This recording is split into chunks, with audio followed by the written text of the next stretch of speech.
He stepped into the boutique, a simple errand to buy a birthday gift for his wife. But what was meant to be a thoughtful gesture soon spiraled into an ordeal that would humiliate him in front of strangers. What followed next was a twist so shocking, it left everyone in the store stunned into silence. The boutique was pristine, every corner gleaming under the soft glow of pendant lights.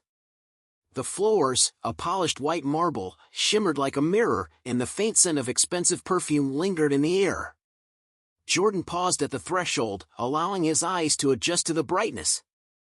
This wasn't his usual environment. As an engineer, his uniform was a hard hat, boots, and the grit of his everyday work. Today, however, he wore his sharpest blazer, paired with shoes that gleamed with meticulous polish. He was determined to find the perfect gift, something meaningful for the woman who had stood by him through thick and thin. The doorbell chimed softly as the door closed behind him. The store was quiet, almost eerily so. A couple lingered near the glass jewelry case, their whispers barely audible, while a woman stood behind the counter, inspecting scarves. The manager, a woman in her late 40s with platinum blonde hair, sat there with a commanding air and a tailored suit that screamed authority. Her gaze flicked up from her phone, locking with his for a brief moment before drifting down, scanning him slowly, lingering on his shoes, his hands, and finally his face. Her expression tightened ever so slightly, a change Jordan caught with a glance, a look he recognized all too well. "Good afternoon," he greeted her, his voice warm but steady, attempting to start things off on the right foot. "I'm looking for a gift for my wife. Her birthday's coming up." The manager's head tilted slightly, and her lips pressed into a tight line. She didn't answer immediately, as her eyes assessed him, sizing him up as if questioning whether he truly belonged there. "Do you have an appointment?" she asked, her tone colder than he had expected.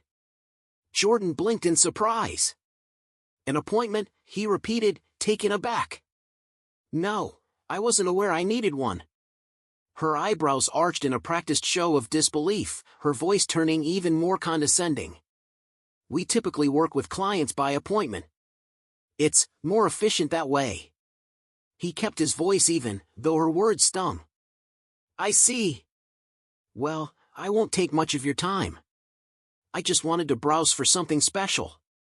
Her gaze shifted, scanning the space, her patience thinning. She gestured vaguely toward the far end of the store, her gesture almost dismissive. "Fine. But we're a high-end boutique. Prices might not be what you're used to." The words hit him like a slap. He exhaled, trying to control the simmering irritation rising within him, his hands balling into fists before he forced them to relax. "I'm aware," he said, his tone controlled as he moved toward the jewelry case. The manager's gaze never left him.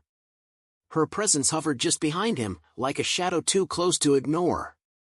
The couple by the jewelry case exchanged a fleeting glance, but quickly returned to their browsing, offering no more than a passing glance. He focused on the delicate gold necklaces, the diamond-studded earrings, and the intricate bracelets, but her footsteps echoed behind him. She was there, watching, not offering help, but keeping a watchful eye on him, like a hawk circling its prey. "Is there something specific you're looking for?" Her voice came suddenly, much closer than he had expected. Jordan turned to face her, trying to steady his breath. "Yes," he said, his voice a bit firmer now. "A bracelet. Something elegant but not too flashy. My wife has a simple style." The manager's head tilted again, her smile thin and rehearsed, far from warm. "I see," she said, her tone more insincere than before. "Well, we have some lovely options. But perhaps you'd prefer to check out our lower-tier collection online. It might be more suitable." The audacity of her suggestion stunned him, and for a moment, he opened his mouth to retort. But something inside him, tired of these subtle, demeaning comments, chose not to engage. Instead, he held his ground, keeping his voice steady. "I'd still like to see what you have here." Her smile never faltered, but there was a shift in her posture.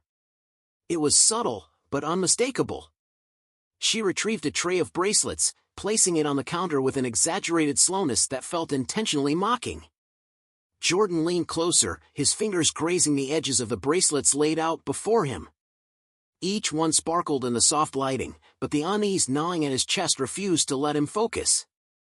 The manager stood behind the counter, her posture stiff, arms crossed, eyes darting between him and the door. It was clear she wasn't there to help but to ensure he didn't take too long. "This one's beautiful," he said, his finger landing on a slender gold bracelet, its emerald centerpiece catching the light. "Can I see it up close?" The manager hesitated, her hands trembling slightly as she reached for the bracelet, her movements deliberate and overly cautious, as though she feared he might snatch it away. "This piece is quite exclusive," she said, her voice laced with condescension. "It's from a designer collection, very high-end." Jordan nodded, his thoughts already imagining how his wife would react to such a gift. He could already picture her wrist, the emerald gleaming against her skin. A soft smile tugged at his lips before the manager's voice cut through his thoughts, harsh and accusatory. "Are you sure this is in your price range?" The question hit him like a blow to the gut, but he refused to let his frustration show. "I'll let you know once I decide," he answered evenly, placing the bracelet back on the counter. Her posture stiffened further, the tension growing between them. "You know," she leaned in slightly, her voice lowered, "we don't usually allow people to browse for too long. It disrupts the flow for our regular clients." Jordan straightened, his eyes meeting hers, now firm and unwavering. "I wasn't aware my presence was disruptive," he said, his voice calm but carrying an edge. "I'm just here to shop like anyone else." Her smile thinned, becoming almost razor-sharp. Her voice dropped to a near whisper, "It's not personal, sir. It's just policy." He took a deep breath, trying to keep his composure. His gaze swept the room, noticing the other customers still allowed to browse without the same scrutiny. He was the only one being treated this way. Before he could respond, the manager's voice rose, sharp and commanding. "Actually, I think we're going to have to ask you to leave. I don't think we have anything suitable for you." The words landed like a slap across his face. His chest tightened, the sting of humiliation creeping into his thoughts. He clenched his fists but kept his voice steady. "I haven't done anything wrong," he said, his tone firm. "I'm just shopping for my wife. Is there a problem?" The manager's eyes grew cold, her voice icy now. "Sir, I don't want to escalate this, but if you don't leave now, I'll have to call security." Jordan's pulse quickened, but he refused to back down. He wasn't going to let her push him out without standing his ground. "Call them," he said quietly, his voice calm, unwavering. "I haven't done anything wrong, and I'm not leaving." The other customers had begun to notice the rising tension, their eyes flickering between him and the manager, unsure of what to make of the scene unfolding. One of them whispered something to their companion, exchanging nervous glances before moving a few steps away, clearly wanting no part of the growing drama. The manager didn't hesitate. She pulled out her phone, dialing with exaggerated motions, speaking loudly enough to ensure everyone could hear. "I need security at the boutique," she announced, her voice echoing in the store. "We have a situation here." Jordan's stomach churned, but he stood his ground. He wasn't about to let her strip away his dignity. As the minutes ticked by, and the tension in the room thickened, little did he know, someone unexpected was about to change everything. The tension in the air was palpable, each second stretching out as if time itself was holding its breath. The guard's voice broke through the silence, steady yet firm. "Ma'am, what seems to be the problem here?" The words were simple, but the weight of them hung heavily, the unease growing thick between them. The manager, without a moment's hesitation, pointed at Jordan, her voice cutting through the room like a blade. "This man," she began, her eyes narrowing, "is refusing to leave after I've asked him multiple times. He's making both the staff and customers uncomfortable." Jordan, never one to remain silent in the face of injustice, felt the surge of anger rising in his chest, but he spoke with deliberate calm. "Uncomfortable?" he asked, his voice steady but carrying an undeniable edge. "I came in here to buy a gift for my wife. I haven't raised my voice. I haven't caused any trouble. The only discomfort here is your assumption that I don't belong." His words were measured, challenging the very core of the accusation. The guard hesitated, unsure how to respond. His eyes flickered between the manager's angry glare and Jordan's composed defense. "Sir, I just need to make sure there's no issue here," he said cautiously, his tone neutral but not entirely at ease. Jordan spread his arms wide, making it clear he had nothing to hide. "There's no issue," he said firmly. "Other than being treated unfairly for no reason. I just wanted to buy a bracelet." The manager's scoff was loud, dismissive, and cutting. "He's clearly not here to buy anything," she said, her voice dripping with contempt. "He's been loitering, and I won't allow this store to be used as some kind of spectacle." "Loitering?" Jordan repeated, disbelief thick in his voice.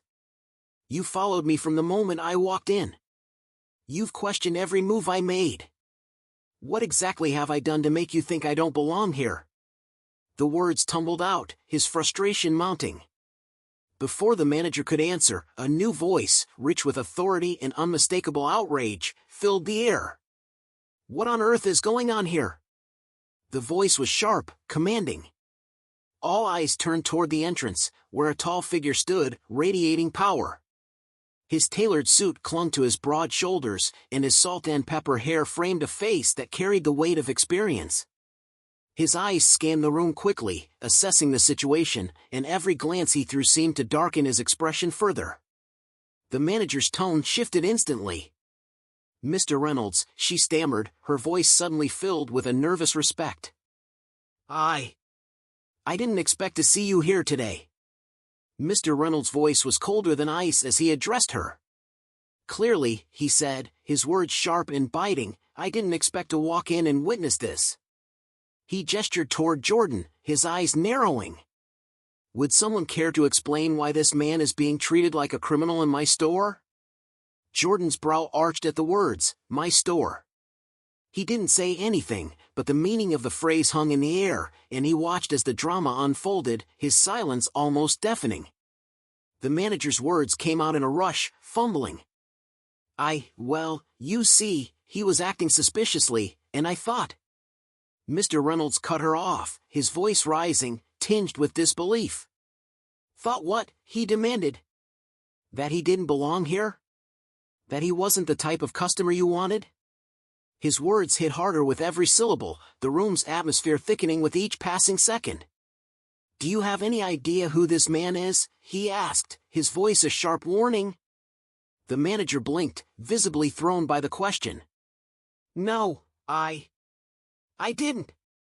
"This is Jordan Davis," Mr. Reynolds said, his voice resolute.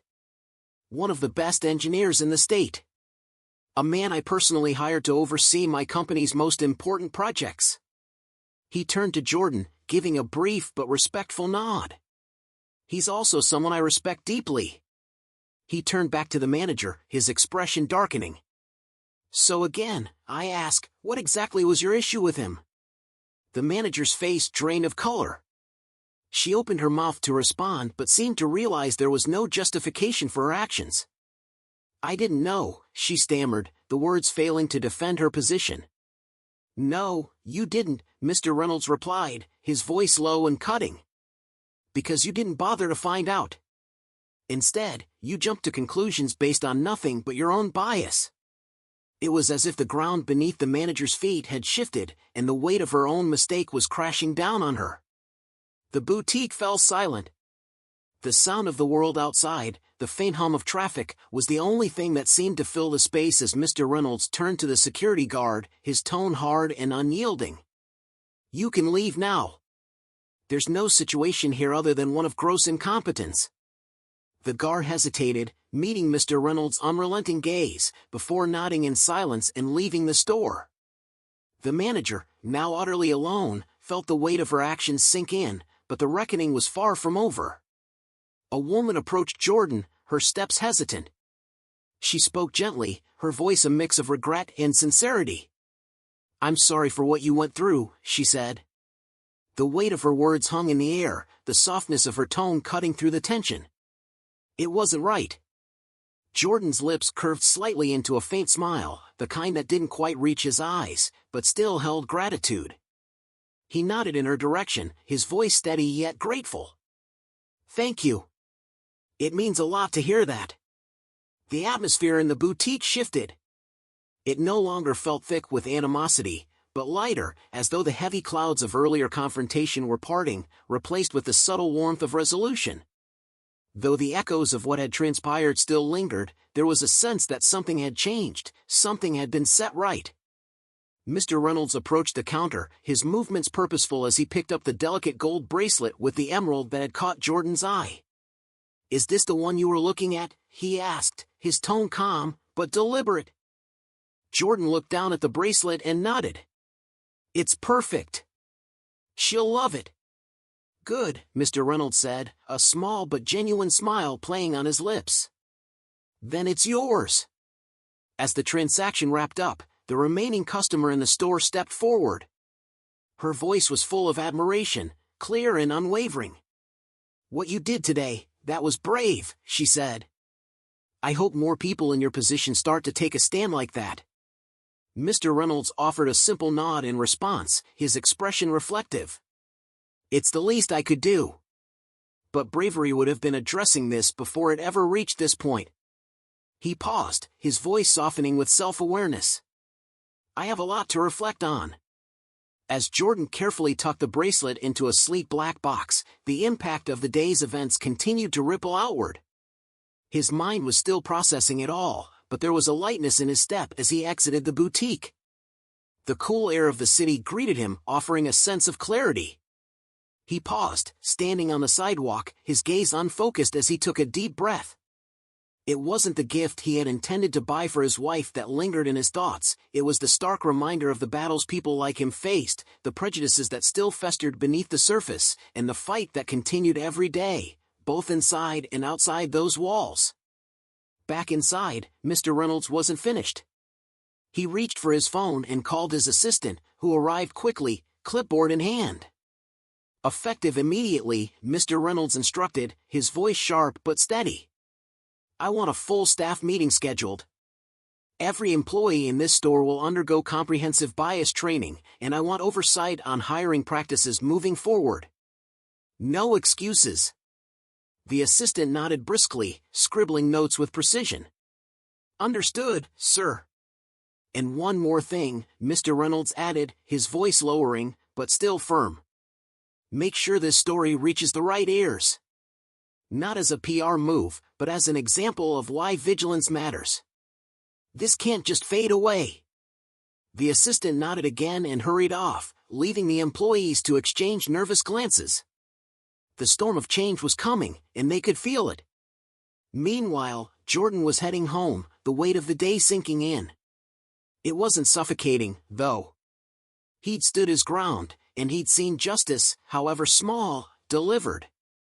It wasn't enough to erase the pain of what had come before, but it was a step, a small victory, yes, but a victory nonetheless in a much larger, ongoing fight. That evening, when Jordan handed the bracelet to his wife, her face lit up.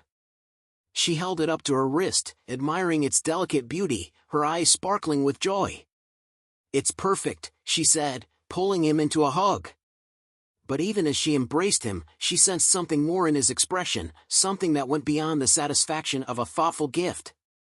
"Is everything okay?" she asked softly, her voice full of concern. Jordan hesitated, his gaze flickering before he nodded. "It will be," he replied, though the weight of his words hinted at something deeper, something unfinished. Across town, Mr. Reynolds sat alone in his office, the events of the day replaying in his mind. He thought of Jordan's calm defiance, the manager's quiet prejudice, and the customers who had quietly left, unwilling to intervene. It wasn't enough, he realized. Not just to fix one incident. He had a responsibility to do more. With resolve, he picked up his phone and began drafting an open letter. This letter wouldn't be a carefully crafted PR piece, it would be raw, honest, and unapologetic. It would acknowledge the systemic biases that allowed incidents like today to occur, and it would commit to actionable change. It was time to lead by example, to use his platform to make sure the businesses he oversaw stood for something more than just profit. What had begun as a humiliating moment for Jordan had become a catalyst, a moment of reflection, accountability, and hopefully, a better future. The next day, the boutique made headlines, but not for its luxurious offerings. The story wasn't about the finely crafted jewelry or the glamorous atmosphere. It was about the incident that unfolded within its walls. Mr. Reynolds' open letter went viral, striking a chord with people all across the country. In it, he condemned the discriminatory behavior, detailed the events, and outlined the steps his company would take to prevent such incidents in the future. There was no sugarcoating. It was an honest, raw account, and it was unapologetic in its commitment to change. Jordan read the letter during his lunch break, sitting at his desk. It wasn't much, but it was something, an acknowledgement of the pain he and so many others had endured. For once, someone in a position of power wasn't brushing things under the rug. The letter sparked a larger conversation, not just online but in communities everywhere. People shared their own experiences, some angry, others hopeful. But all of them added to a collective reckoning. The boutique was no longer just a store. It had become a symbol of the work that was still left to do. Jordan's wife wore the bracelet with pride, not just because of its beauty, but because of what it represented. It was a reminder that even in the face of humiliation, dignity could prevail. Accountability could take root. As for Jordan, he didn't let the incident define him, but it did strengthen his resolve. He knew there would be more battles ahead, but he also knew that small victories like this one could ripple out, inspire change, and challenge others to stand up when it mattered. For Mr. Reynolds, the day marked a turning point. He didn't see himself as a hero, but he understood that with privilege came responsibility. And he vowed to use that responsibility to create a space where everyone, no matter their background, felt respected. The story of Jordan's experience reminded him that fighting prejudice, even in the smallest moments, was essential to building a world where dignity and respect weren't privileges, they were rights. Real change, he knew, required courage, accountability, and the willingness to learn from mistakes. Stories like Jordan's reminded us all of the importance of speaking up and holding people accountable for their actions. And perhaps, just perhaps, together we could pave the way for a future where everyone felt seen, heard, and valued.